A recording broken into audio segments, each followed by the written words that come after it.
Hello little friends! Welcome to Tiny Ears Big Stories TV. Today we are reading a wonderful story called Giraffes Can't Dance. Let's begin. Gerald was a tall giraffe whose neck was long and slim, but his knees were awfully crooked and his legs were rather thin. He was very good at standing still and munching shoots of trees. But when he tried to run around, he buckled at the knees. Now every year in Africa they hold the jungle dance, where every single animal turns up to skip and prance.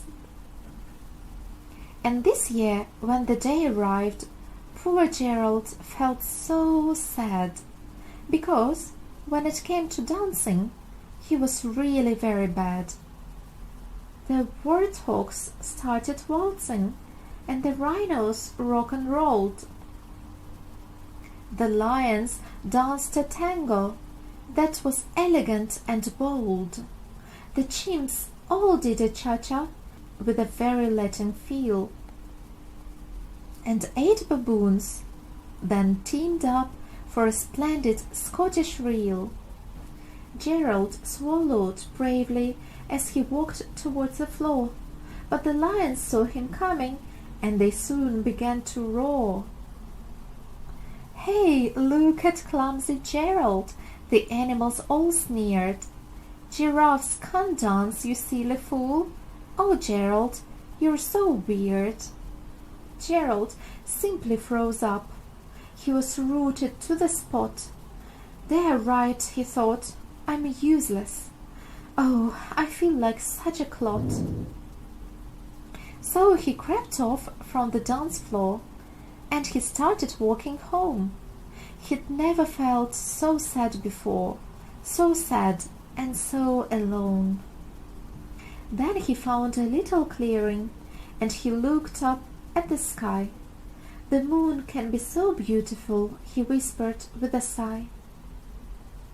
"Excuse me," coughed a cricket, who'd seen Gerald earlier on, "but sometimes when you are different, you just need a different song.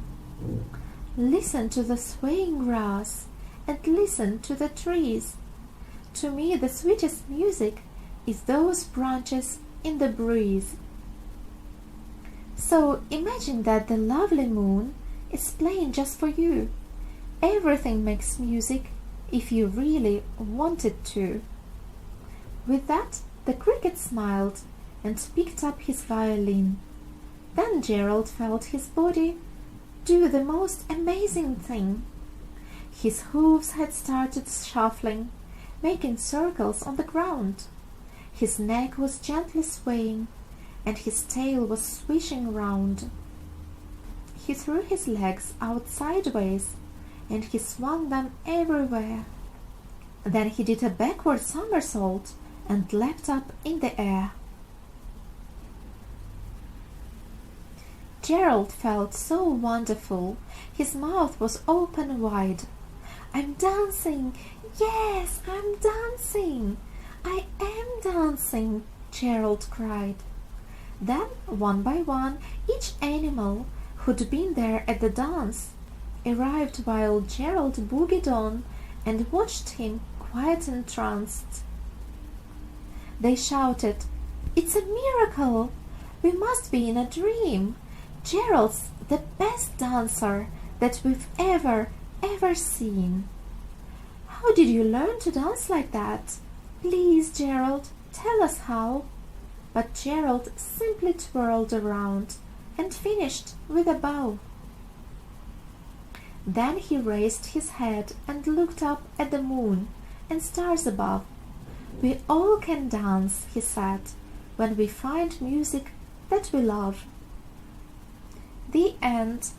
I hope you enjoyed listening to the story.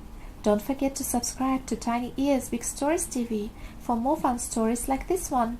See you next time. Bye bye.